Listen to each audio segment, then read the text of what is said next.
Bismillahirrahmanirrahim. Assalamualaikum warahmatullahi wabarakatuh.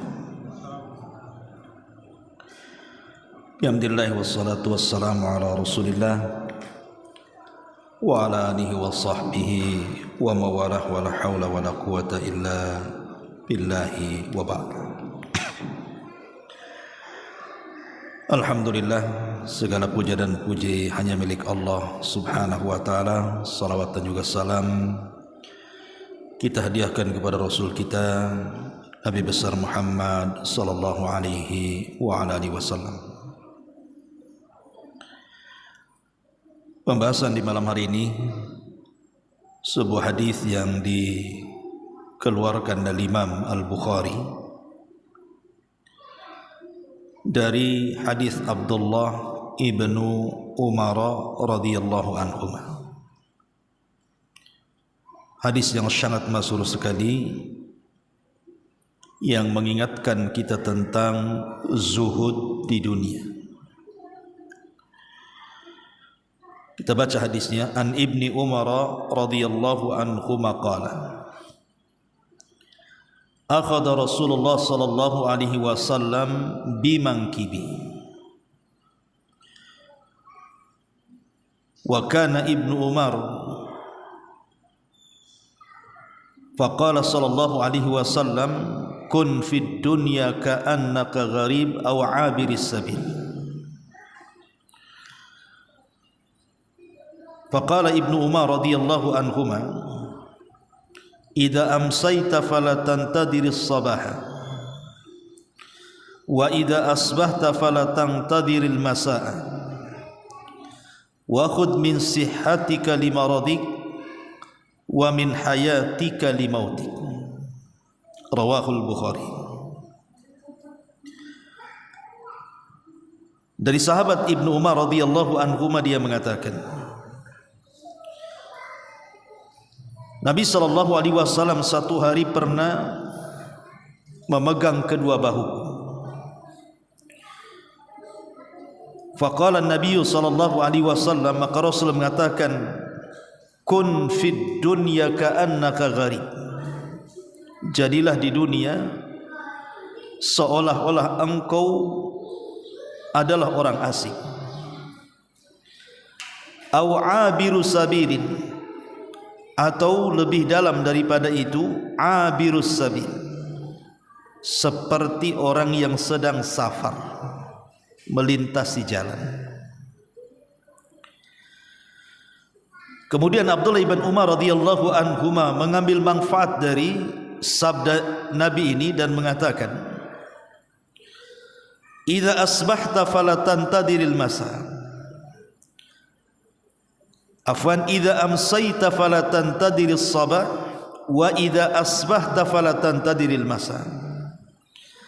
Apabila engkau di waktu sore maka jangan menunggu di waktu pagi, dan apabila engkau di waktu pagi maka jangan menunggu sampai datangnya sore. Ambillah dari kesehatanmu sebelum masa sakitmu, dan ambillah dalam kehidupanmu sebelum datang kematian. Ma'asyiral muslimin wal muslimat rahimani wa rahimakumullah. Hadis ini adalah hadis yang agung yang mengajarkan kepada kita tentang zuhud. Apa itu zuhud? Nanti kita akan jelaskan beberapa perkataan salaf tentang ini. Kita akan sedikit memahami hadis ini kalimat per kalimat. Di sini Nabi sallallahu alaihi wasallam mengatakan kepada Ibnu Umar, kun fid dunya ka'annaka gharib. Jadilah Ibnu Umar di dunia ini seolah-olah engkau orang asing. Yang namanya orang asing, tentu dia tidak akan terikat hatinya dengan daerah yang dipijaknya. Seandainya umpamanya antum belum pernah ke Batam, tiba-tiba kemudian datang ke Batam, tidak ada kerabat satupun di sini, tidak ada keluarga, tidak ada siapa-siapa yang mengenal kita. Tidak mungkin orang itu langsung betah dan kerasan. Pasti hatinya pun masih menimbang-nimbang apakah perlu tinggal di sini atau tidak. Itu disebut gharib, artinya orang asing. Tapi maksud Nabi SAW di sini artinya kehidupan dunia yang kita pijak ini Rasul mengistilahkan seperti orang asing.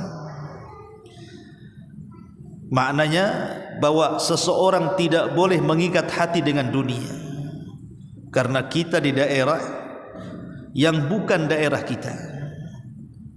Ini bukan tempat yang bukan tempat kita. Itulah makna gharib di sini.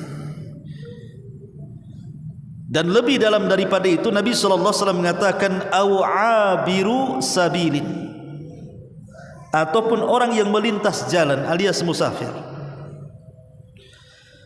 Seseorang musafir kalau seandainya singgah di satu tempat dan belum sampai kepada tujuan yang dituju, tentu tidak akan mungkin lama kalau hanya sekedar beristirahat. Seperti mamanya kita naik bus lah, kalau di Jawa itu kan jauh-jauh tuh bus tuh. Biasanya ada tempat-tempat istirahat. Kalau lelah kemudian berhenti, mungkin di situ ada makanan yang dijual atau mungkin ingin buang hajat dan begitu seterusnya. Kemudian melanjutkan perjalanan lagi. Lah seperti itulah Nabi SAW mempermisalkan bahwa dunia ini hanya tempat markir saja. Habis itu kemudian berangkat lagi. Inilah yang disebut dengan haqiqatuz zuhdi namanya, hakikat zuhud. Bahwa hakikat zuhud itu artinya qisarul amali fid dunya, memendekkan angan-angan tentang dunia. Tapi masalahnya ada sebuah kisah menarik dari seorang khalifah namanya Sulaiman ibn Abdul Malik ibn Marwan rahimahullahu ta'ala. Satu hari dia bertanya kepada Abu Hazim dan mengatakan, ya Aba Hazim, limadha nuhibbud dunya wa nakrahul akhirah. Wahai Aba Hazim, kenapa kita ini senantiasa mencintai dan terikat hati kita dengan dunia dan membenci akhirat, membenci kematian? Maka Abu Hazim rahimahullah ta'ala mengatakan, li'annana nu'ammirud dunya wa nukharribul akhirah. Karena kita terlalu memakmurkan dunia dan menghancurkan akhirat. Karena kita terlalu memakmurkan dunia sehingga akhirnya terlupakan tentang akhirat, bahkan boleh jadi merobohkan akhirat. Itulah yang menyebabkan kita tidak suka dengan kematian dan suka dengan dunia. Lah Abdullah ibn Umar radhiyallahu anhuma ini dinasihati oleh Nabi sallallahu alaihi wasallam, jadilah kau di dunia seperti orang asing yang tidak ada terikat dengan tempat yang ditempatinya, ataupun seorang musafir yang hanya singgah sesaat kemudian berangkat lagi. Dalam sebuah hadis yang dikeluarkan Imam Ahmad, Rasul mengatakan, mali walid dunya innama masali wa masalud dunya kamathali raqibin fi dhilli syajaratin thumma raha wa tarakaha. Apa artinya aku dengan dunia, kata Rasul? Sesungguhnya permisalan aku dan permisalan dunia itu seperti seseorang yang sedang mengendari sebuah kendaraan, kemudian dia singgah di sebuah pohon hanya untuk tidur sesaat. Setelah hilang rasa letihnya, maka dia pun meninggalkan pohon itu. Itulah dunia bagi seorang mukmin. Istirahat sebentar, kemudian berangkat lagi. Bahkan Ali radhiyallahu an dengan tegas mengatakan, inna dunya qad irtahalat mudbiratan wa innal akhirati qad irtahalat muqbilatan walikulli minhuma banun fakunu min abna'il akhirati wala takunu min abna'id dunya fa innal yawma amalun wala hisab wa gadan hisabun wala amal. Ali radhiyallahu anhu mengatakan, sesungguhnya dunia ini sungguh telah berlalu ke belakang dan akhirat akan berlalu ke depan. Pada tiap-tiap keduanya, dunia dan akhirat itu memiliki anak-anak. Maka jadilah anak-anak akhirat, jangan jadi anak-anak dunia. Karena hari ini di dunia adalah tempat amal bukan hisab, dan kelak di akhirat itu di akhirat itu tempat hisab dan tidak ada amal. Begitulah nasihat Ali radhiyallahu an kepada kita, jadilah anak-anak akhirat, jangan menjadi anak-anak dunia. Ma'asyiral muslimin yang dimuliakan Allah Subhanahu wa taala. Baik kita masuk dalam perkataan Ibnu Umar. Jadi Ibnu Umar cerdas. Ketika dia dinasihati oleh Nabi SAW, wahai Ibnu Umar, jadilah di dunia seperti orang asing atau seperti seorang musafir.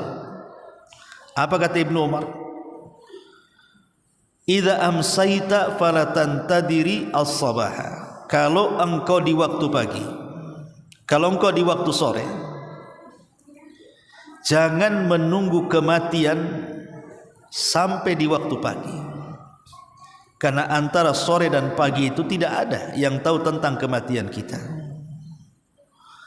Ataupun sebaliknya, idza asbahta fala tantadiril masa. Kalau kita berada di pagi hari, kita tidak tahu kematian apakah sampai sore hari atau tidak. Maknanya apakah satu hari ini kita akan selamat dari kematian atau tidak. Makanya dalam hadis Bara bin Azib radhiyallahu anhu, Rasul sedang berjalan bersama beberapa para sahabat, kemudian melintasi kuburan. Dilihatnya di kuburan itu ada kerumunan. Maka Nabi SAW mendekati kerumunan itu. Rupanya ada orang yang sedang menguburkan jenazah. Maka Nabi SAW mengatakan kepada kerumunan para sahabat ini, bimithli hadza falyamalil amilun. Dalam kondisi seperti inilah kalian harus mengambil pelajaran. Hendaklah orang-orang yang lambat amalnya percepat amalnya. Maknanya sebelum kalian dikubur seperti orang ini. Dalam kondisi seperti ini, maka ambillah amalan kalian yang terbaik. Karena seseorang tidak tahu kematiannya kapan. Makanya ada istilah seterang-terangnya matahari. Yang menyinari bumi itu pasti ada waktu tenggelamnya. Ataupun seterang-terangnya cahaya bulan dalam purnama, pasti ada waktunya menghilangnya. Maknanya bahwa sehebat apapun manusia dalam jabatan, dalam kepemimpinan, sepanjang apapun umur manusia, sehebat apapun kekuatan manusia, tetap ada waktu ajalnya. Karena tidak ada manusia yang kekal di dunia ini. Telinga yang mendengar pasti ada waktunya ditulikan Allah. Mata yang melihat pasti ada waktunya dibutakan Allah. Lisan yang bicara pasti ada waktunya dibisukan Allah. Bahkan ruh yang ada pada badan kita ada waktunya Allah mencabutnya. Itulah yang kemudian dinasihatkan oleh Ibnu Umar. Kalau kita di waktu sore beramal, karena kita tidak tahu kematian kita apakah sampai di waktu pagi atau tidak. Begitu juga ketika kita di waktu pagi, apakah kita masih selamat sampai di waktu sore? Tidak ada yang tahu. Karena kematian seseorang itu tidak melihat daerah. Ada orang Jawa ke Batam, mati di Batam. Ada orang Medan ke Batam, mati di Batam. Ada orang yang jauh-jauh mereka merantau ke Batam, mati di Batam, dikuburkan di Batam. Itulah yang difirmankan Allah Subhanahu wa taala, wa ma tadri nafsum bi ayyi ardin tamut. Jiwa itu tidak tahu tempat mana kematiannya. Banyak yang bercita-cita ingin mati di kampungnya. Banyak yang bercita-cita ingin mati di Mekah, di Madinah dan di tempat-tempat suci lainnya. Tapi Allah takdirkan tidak sebagaimana keinginannya, karena jiwa itu tidak tahu di mana tempat dia meninggal. Wa ma tadri nafsun bi ayyi ardin tamut. Manusia tidak tahu di negeri mana dia mati. Makanya kenapa istilah para ulama ibrah itu bukan di mana kita mati. Mau di kampung, mau di Batam, mau di Mekah, mau di Madinah, mau di tempat-tempat manapun, mau di masjid, silahkan. Yang penting bagaimana cara matinya. Husnul khotimahkah atau su'ul khotimahkah? Itu masalahnya. Masyarul muslimin yang dimuliakan Allah Subhanahu wa ta'ala. Makanya lihat perkataan Umar bin Abdul Aziz rahimahullahu ta'ala yang mengatakan, ketika dia sedang menziarahi kubur kemudian menangis, dia mengatakan, ma aghna anni maliya halaka anni sultaniya. Duhai kiranya kekuasaan yang besar tidak ada guna kalau sudah datang kematian. Masyarul muslimin yang dimuliakan Allah Subhanahu wa taala. Baik, di antara faedah dari hadis ini kita akan petik satu persatu.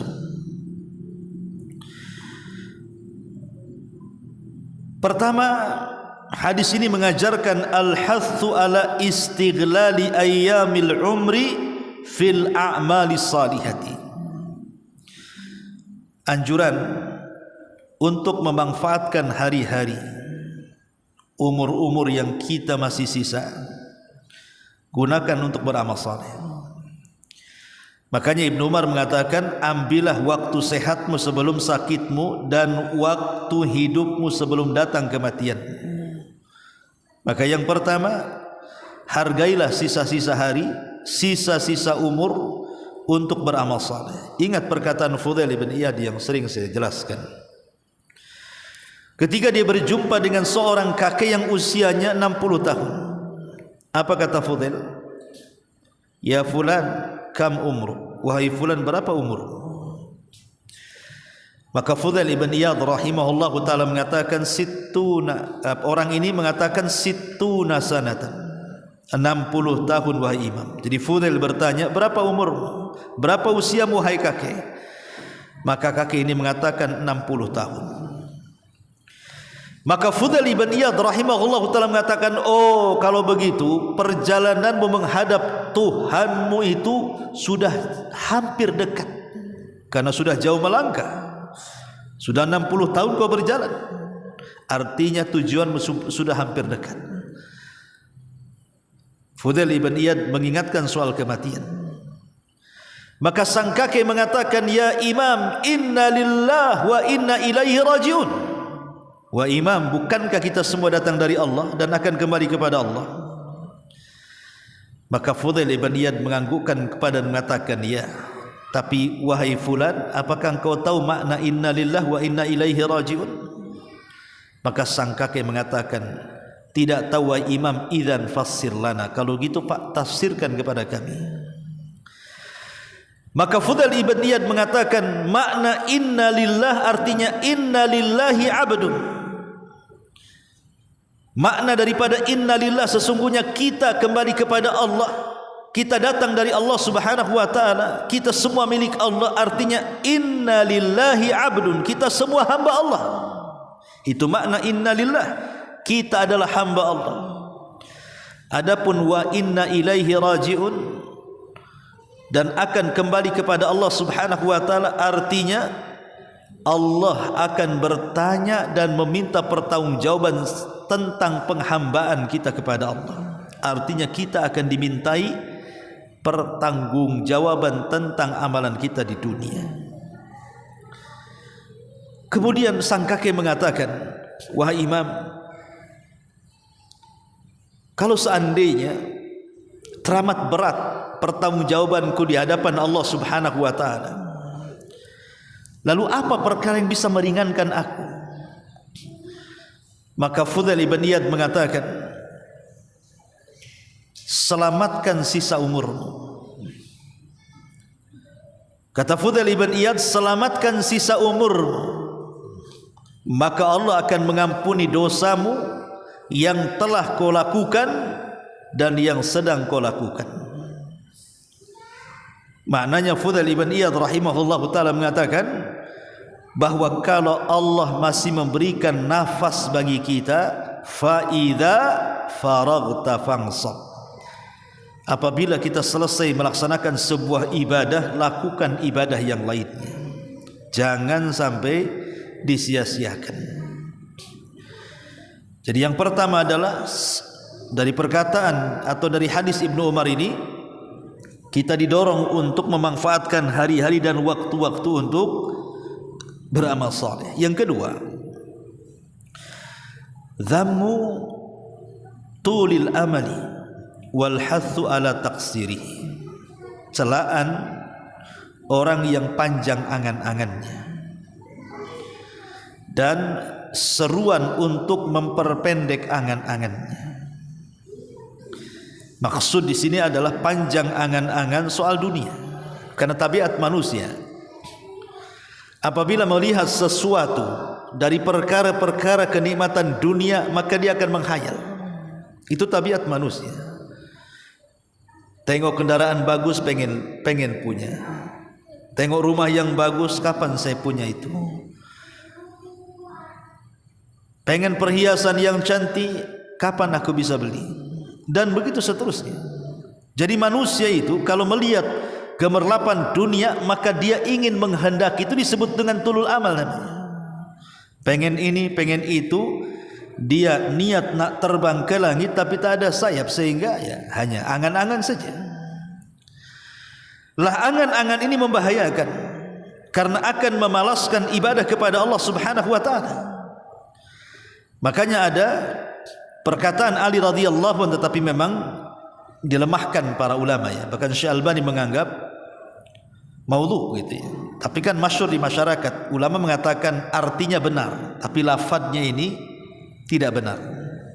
Apa itu? I'mal lidunyaka ka'annaka ta'isu abada wa'mal li akhiratika ka'annaka tamutu abada. Beramalah untuk duniamu seolah-olah engkau akan hidup selamanya, tapi beramalah untuk akhiratmu seolah-olah engkau akan mati besok. Penggalan yang kedua sahih, beramalah untuk akhiratmu seolah-olah engkau akan mati besok, karena ada hadis yang mengatakan, kata Nabi SAW, salatlah seperti salat muwaddi'in, seolah-olah tidak ada salat setelah itu. Jadi kalau kalimat beramalah untuk akhiratmu seolah-olah engkau akan mati besok hari, itu benar. Tapi penggalan kalimat pertama, beramalah untuk duniamu seolah-olah engkau akan hidup selamanya, ini kemudian dikritik para ulama maknanya. Ma'asyiral muslimin yang dimuliakan Allah Subhanahu wa taala. Maka yang kedua adalah dalam hadis ini ada celaan terlampau memperpanjang angan-angan. Yang ketiga, hadis ini mengajarkan kepada kita al-hathu ala ightinami al-awqat, berusaha untuk menjaga setiap waktu-waktu yang berlalu. Karena setiap waktu-waktu yang berlalu ini berharga bagi seorang mukmin. Makanya ada istilah satu hari meninggalkan kita berarti satu hari meninggalkan umur dari umur kita. Karena semakin berlalu hari, semakin matani maghbunun fihima katsirun minan nas as-sihhatu wal faragh. Dua nikmat yang senantiasa dilupakan manusia. Pertama kesehatan, dan yang kedua waktu luang. Disinilah Ibnu Umar mengatakan, ambillah waktu sehatmu sebelum sakitmu dan waktu hidupmu sebelum datang kematian. Ini diantara faedahnya. Kemudian juga faedah selanjutnya, halul mu'min fid dunia. Bagaimana seorang mukmin itu berjalan di dunia? Maka hadis Ibnu Umar mengatakan bahwa seorang mukmin berjalan di dunia ini jangan sampai kemudian hatinya terpaut dengan dunia. Cukuplah badan kita ini yang hidup di dunia, tapi hati jangan dipautkan dengan dunia. Inilah yang disebut dengan zuhud namanya. Hasan Sufyan Ats-Tsauri rahimahullahu taala, dia kan ulama kaya, ikhwan. Ketika kemudian dia ditanya oleh muridnya, "Wahai Imam, engkau selalu bicara soal zuhud," katanya. "Di mana-mana kau bicara soal zuhud, dan engkau adalah imamuz zahidin, imamnya orang-orang yang zuhud. Tapi kenapa kau kaya raya?" Katanya. Jadi orang ini tidak memahami zuhud itu kalau bisa ya pakaiannya compang-camping, rambutnya awut-awutan banyak debu, makannya pakai karak nasi yang dijemur gitu. Nggak boleh pakai lauk enak-enak ya, pakai tahu tempe aja. Kenapa tak makan daging? Zuhud Ustaz. Itu baju itu udah berapa hari tak ganti? Zuhud Ustaz. Kenapa sandalnya itu pakai terapi ya? Zuhud Ustaz. Bukan itu, bukan zuhud, itu orang miskin itu. Zuhud itu bukan itu, karena imamnya para zahidin, orang-orang yang zuhud, orang kaya raya, Sufyan Ats-Tsauri. Dan dengan Sufyan di sini ya. Kalau akhi Sufyan ya, beda dengan Sufyan Ats-Tsauri imamus salaf ya. Dia kaya raya, tapi dia imamnya orang-orang yang zuhud. Jadi ditanya oleh muridnya, "Engkau ini bicara zuhud dan kau imamnya orang-orang yang zuhud, tapi kekayaanmu melimpah." Maka Sufyan Ats-Tsauri mengatakan, "Likai la atamandalu ala al-muluk." Dia mengatakan, "Kenapa aku harus kaya? Supaya aku tidak menjadi penjilat pemerintah. Kalau aku miskin, aku bisa menjadi menjilat pemerintah." Lihat para ulama-ulama yang mereka memfatwakan apapun yang dikehendaki pemerintah.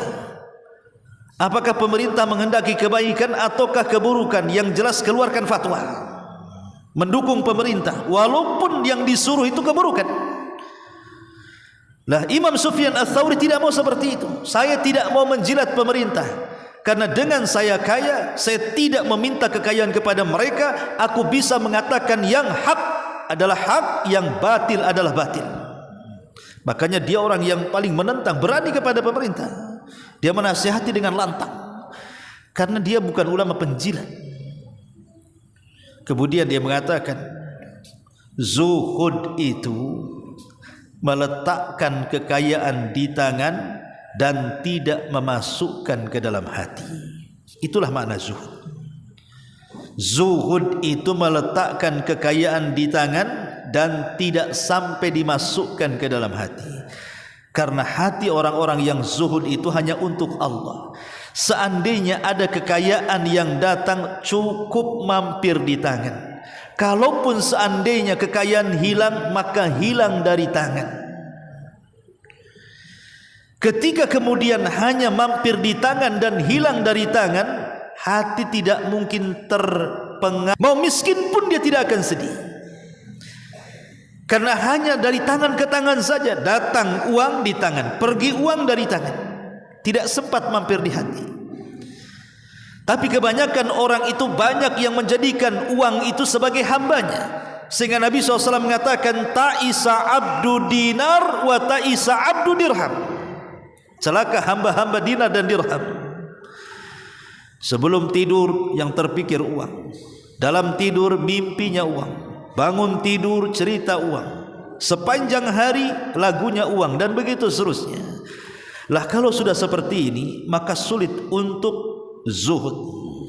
Ini juga diantara faedah bahwa kondisi seorang mukmin dengan dunia ini, seolah-olah dunia ini hanya tempat berniaga untuk akhirat, hanya tempat untuk bertani untuk akhirat. Kalau dia sukses berniaga untuk akhirat, maka dia akan mengambil keuntungan yang baik di akhirat. Kalau dia sukses menanam di ladang dunia untuk akhirat, maka dia akan menuai kebaikan di akhirat. Ad-dunya mazra'atul lil akhirah. Dunia ini tempat bercocok ladang untuk akhirat. Kemudian juga di antara faedah hadis ini al-hathu ala al-isti'dad lil akhirah. Dorongan agar kita senantiasa mempersiapkan diri untuk akhirat yang kita akan hadapi. Ali radhiyallahu anhu ketika ditanya soal makna takwa, ya Amirul Mukminin, apa sih takwa itu? Maka Imam Ali radhiyallahu anhu mengatakan, at-taqwa itu al-khaufu minal jalil wal amalu bitanzil wal ridha bil qalil wal isti'dad li yaumir rahil. Kata Ali radhiyallahu anhu, takwa itu seseorang takut kepada Allah, kemudian beramal dengan apa yang telah diturunkan Allah, kemudian redha dengan apa yang diberikan Allah, kemudian persiapan untuk hari setelah kematian yang Allah tentukan kepada kita. Itulah takwa. 4 kalimat. Pertama, takut kepada Allah. Dengan adanya takut kepada Allah subhanahu wa ta'ala, maka kita akan berusaha mengamalkan apapun yang diperintahkan dan menjauhi apapun yang dilarang. Kemudian setelah itu redha dengan pemberian Allah. Mau sedikit, alhamdulillah ala kulli hal. Mau banyak, alhamdulillah bi ni'matihi tatimmus shalihat. Kemudian baru setelah itu mempersiapkan untuk setelah kematian. Itulah takwa, kata Ali. Maka dalam hadis ini adalah mengajarkan kepada kita tentang persiapan. Karena Rasul mengatakan kepada Ibnu Umar, jadilah engkau seperti orang asing ataupun seperti orang yang musafir. Kehidupan manusia tidak panjang, ikhwan. Emang berapa sepanjang-panjangnya kehidupan manusia itu? Orang kalau usia 35 tahun, berarti separuh kehidupannya sudah dijalani. Kalau antum yang usia 35 tahun, berarti separuh kehidupan antum sudah dilalui. Kalau usia 40 tahun, di antara antum berarti tidak akan lama dengan kematiannya, karena separuh lebih sudah kita lalui. Tapi anehnya di dunia ini, orang jauh daripada zuhud. Saya melihat ada orang-orang kaya yang sudah tua, yang usianya sudah kepala 6 ke atas, bahkan kepala 7 ke atas. Itu bukannya dia bersenang-senang dengan tabungannya yang sudah miliaran bahkan triliunan, kemudian dia lebih suka ke masjid, berzikir, membaca Al-Quran, persiapan untuk kematian. Ini tidak, makin disibukkan lagi dia, makin banyak kemudian usaha-usaha dan cabang-cabangnya, makin tidak pernah pula tinggal di masjid, tidak pernah hadir di majelis ta'lim. Kenapa seperti itu? Itulah terkadang ketika orang itu tergila-gila dengan dunia, maka yang tua menjadi muda. Yang menjadikan orang itu tua menjadi muda itu karena tulul amal. Seseorang itu panjang angan-angan dan juga takut dengan kematian. 2 perkara inilah orang tua menjadi muda. Kalau sudah angan-angannya kemana-mana soal dunia, kemudian takut dengan kematiannya, maka dia tidak pernah merasa tua dalam dirinya. Hilang perasaan zuhudnya. Padahal Nabi SAW mengatakan kepada Ibnu Umar, jadilah di dunia seolah-olah engkau orang asing ataupun seperti seorang musafir. Ma'asyiral muslimin yang dimuliakan Allah subhanahu wa ta'ala. Kemudian juga di antara faedah ini, bagaimana baiknya seorang Nabi mengajarkan kepada kita cara mengajar manusia. Dengan cara apa? Bidharbil amthilati al-muqniati, dengan cara memberikan contoh yang memuaskan. Makanya kalau antum menjadi seorang pengajar, ya minimalnya bagi anak-anak kita lah, bagi anak-anak kita, bagi istri kita, bagi keluarga kita, maka cara mengajar yang baik tirulah cara mengajar Nabi. Dengan cara apa? Memberikan contoh. Rasul memberikan contoh di sini. Karena kehidupan tidak akan lama, maka Rasul memberikan contoh seolah-olah engkau orang asing yang tidak terikat dengan dunia. atau seorang musafir yang hanya singgah sesaat kemudian pergi. Itu kan berikan contoh namanya. Maka ketika mengajar itu perlu memberikan contoh itu untuk takribul fahmi, mendekatkan sebuah pemahaman. Kemudian juga di antara faedah ini adalah kata para ulama, al-mubadaratu ilal a'mali as-salihah fil waqti alladhi anta fihi, bersegeralah untuk mengamalkan amal saleh di waktu yang Anda sedang gunakan. Karena Ibnu Umar mengatakan apa? Kalau engkau di waktu pagi, jangan nunggu di waktu sore. Kalau engkau di waktu sore, jangan nunggu di waktu pagi. Artinya ketika berada di waktu itu, pikirkan kira-kira apa yang bermanfaat untuk akhiratnya. Kira-kira apa tuh?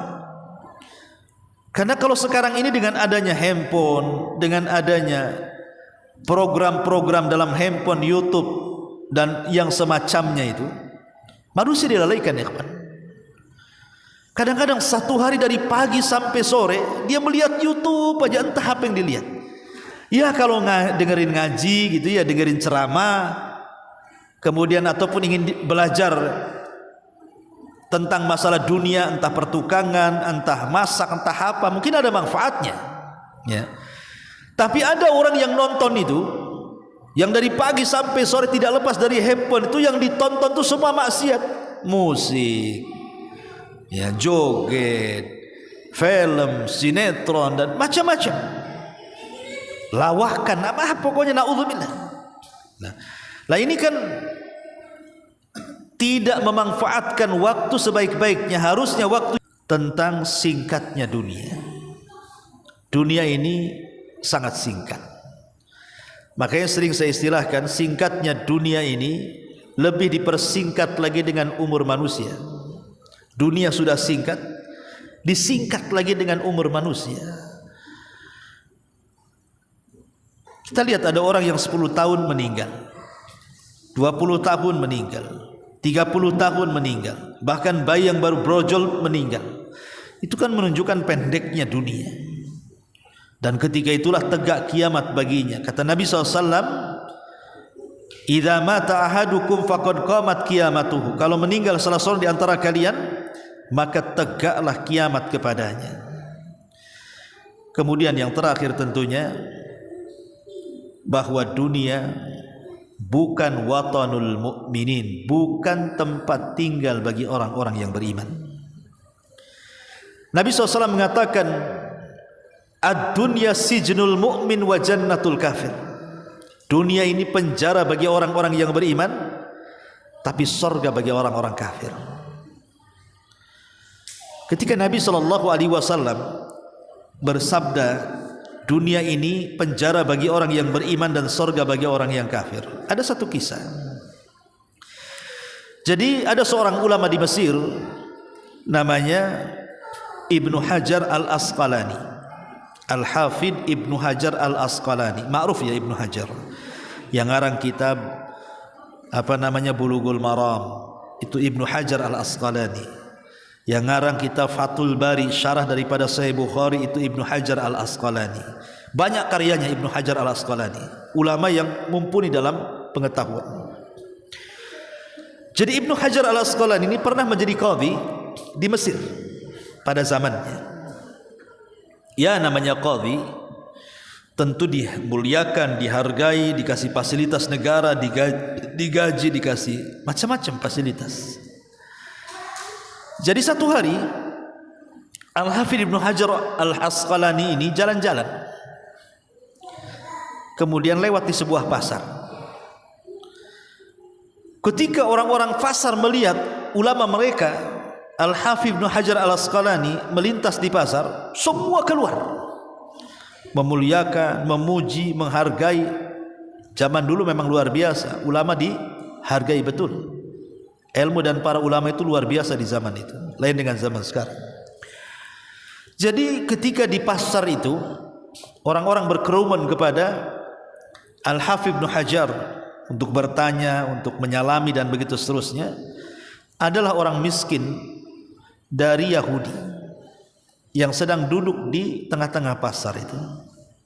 Dia melihat pasar kosong, kemudian berkerumun kepada Al-Hafidz Ibnu Hajar.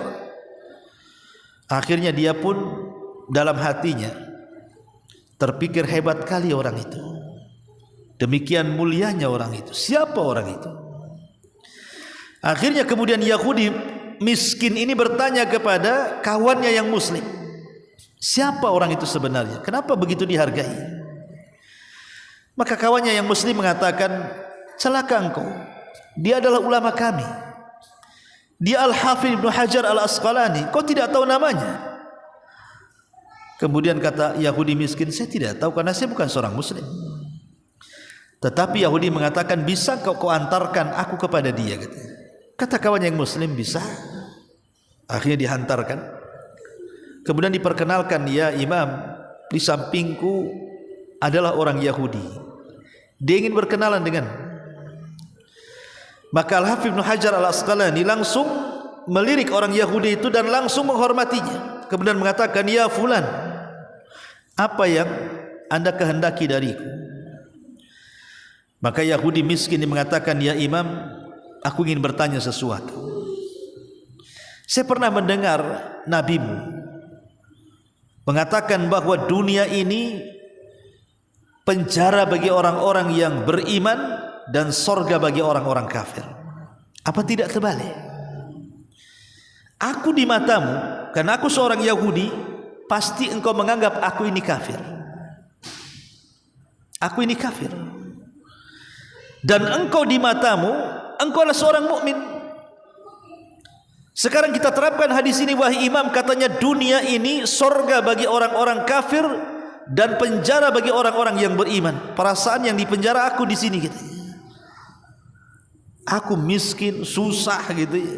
Untuk cari uang pun susah, untuk cari makan pun susah, harus banting tulang. Engkau enak sekali, kau duduk di kendaraanmu, kau digaji pemerintah dengan jubah yang mewah, dihargai dan dihormati manusia. Bagimu sorga ya imam, bagiku neraka dunia ini, katanya.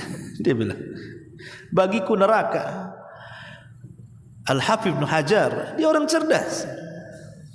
Dia mengatakan kepada Yahudi miskin ini, wahai Yahudi, hadis itu sahih, bahwa dunia ini penjara bagi orang yang beriman dan sorga bagi orang kafir. Kau ingin tahu maknanya? Maka kata Al-Hafidz Ibnu Hajar mengatakan, adapun dunia penjaga bagi orang, penjara bagi orang-orang yang beriman, ya. Karena saya atau seluruh orang-orang yang beriman masih terpenjara dengan dunia ini. Kami belum bebas dengan dunia ini. Kami harus melaksanakan kewajiban Allah, salat, puasa, zakat, haji dan begitu seterusnya. Kami masih dibebankan dengan syariat. Masih dianjurkan thalabul ilmi, bersedekah, beribadah dan yang lainnya. Kami juga masih disentuh dengan sakit, dengan ujian dan begitu seterusnya. Tapi kami dijanjikan oleh Allah Subhanahu wa taala dengan sorga pada hari kiamat. Jadi apa yang kami derita di dunia, dari itu semuanya akan tergantikan dengan sorga. Maka di dunia kami terpenjara karena masih mengharuskan untuk beribadah kepada Allah. Tapi engkau wahai Yahudi, kata Ibnu Hajar, kenapa dunia sorga bagimu? Kenapa dunia ini sorga bagimu? Karena dibandingkan dunia dan neraka yang menantimu, itu lebih ringan ujian di dunia daripada Allah masukkan kau ke neraka. Maka dunia bagimu masih sorga bila dibandingkan dengan neraka yang menantimu.